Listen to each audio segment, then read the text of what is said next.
Yeah, just me again. I guess everybody's out Christmas shopping. Nobody wants to watch Godzilla. Anyway, I think maybe 2 or 3 people will be coming in a minute. But anyway, it should start soon. So I share my thoughts after the film. Piss off, did that have a budget of $15 million? No way! That cost $200 million!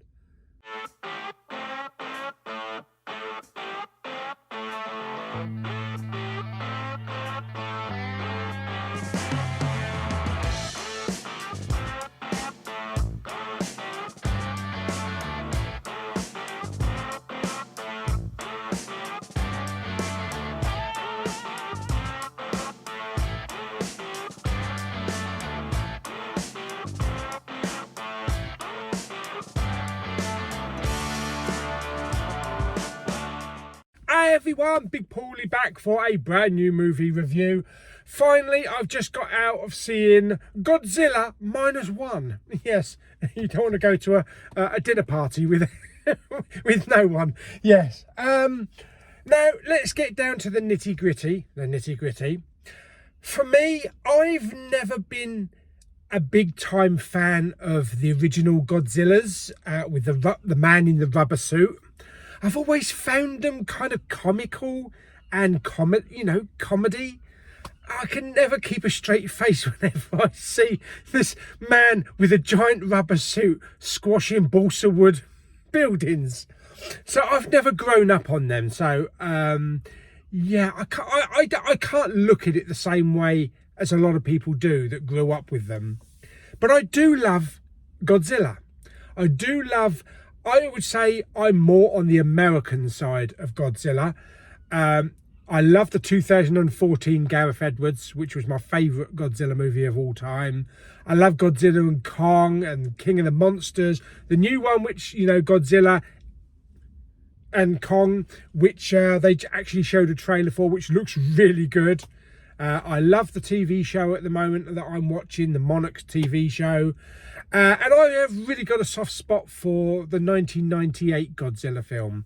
Yeah, I know it may not be officially Godzilla from people's perspective, but for me, it's a Godzilla film. And I really like the trailer for Godzilla -1, and I thought, I've got to give that one a go because it looks really good. It looks action-packed. And I figured I'll wait for it to die down a little bit, closer to Christmas. And I think I'll go and see it. So I've just come out of View. I was in there with 4 other people. So I wasn't on my own for the whole amount of time. I really got into it. Yes, it's subtitled. And I think that's going to be a struggle for mainstream audiences, especially at Christmas. People don't want to go to the cinema to watch a film and have to read subtitles. They just want to go and enjoy the action. But I gotta say, this was a fucking masterpiece. I know, holy shit. I love the start of it, setting it up. But basically, it's about this naval pilot, this Japanese naval pilot. He's a kamikaze pilot, but he's lost his kamikaze. He feels all ashamed, and people are ashamed of him. And it's at the end of the Second World War. Japan has been left in ruins, and the little village that he goes to, he stumbles into this other woman, Noriko, and they kind of like form a little bond to survive. He feels like he's not lived up to his potential at the end of the war, and he's just left in ruins. He's just like a shell of a man, and they form this kind of little bond. But there's a new threat coming. Yes, the threat of Godzilla. Gotcha. Yes, and this Godzilla, he looks a little bit different than from what I'm used to, because I'm used to the American Godzilla, but I think the old Godzilla had chunkier legs. So he's in good company. Yeah, and this is not your nice Godzilla. This is not your, oh, let's run side by side with Kong and let's save the humans from these other monsters. This is, I don't give a shit Godzilla. I'll stand on your Godzilla. I'll bite your Godzilla. Yeah, and he's a bit of a brutal bastard. Especially when, holy shit, when he's, I don't know what you call them. What do you call them? Fins? His little nuclear fins? Yeah, that was powerful. Whoa, shit in hell. I wasn't in the biggest screen because it wasn't showing in my IMAX, but bloody sound and the visuals on that was flipping unbelievable. But there's a really nice connection in the film with the human characters. That's one thing that some of the other Godzilla films have missed out on. They've either delved into too much of the, I was going to say dinosaur, too much of Godzilla and the monsters, or too much of the human element and neglected the monsters. This had a really good focus on the human characters as they fight this. You kind of look at it like it's another army invading their country. You could look at it that way. And they have, they've got to go to war. They've got to destroy it the best way they can. So there's lots of great action in the film. The dialogue was fantastic. The characters were fantastic.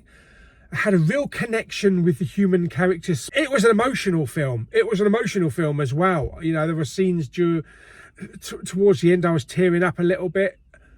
At the end of the film, I got a massive gut punch, and holy shit, I could not believe I was actually sitting there and there was tears streaming down my eyes. I could not believe how this gave me such an emotional punch. And like the last 20 to 30 minutes, I kind of feel it gave me that feeling I had when I first saw Independence Day, with kicking its ass, winning. Even like the President Whitmore speech, there was kind of something similar to that in the film. But I thought it was a fantastic movie, a fantastic Godzilla film, a fantastic monster film, lots of great character moments as well. So, yeah, $15 million.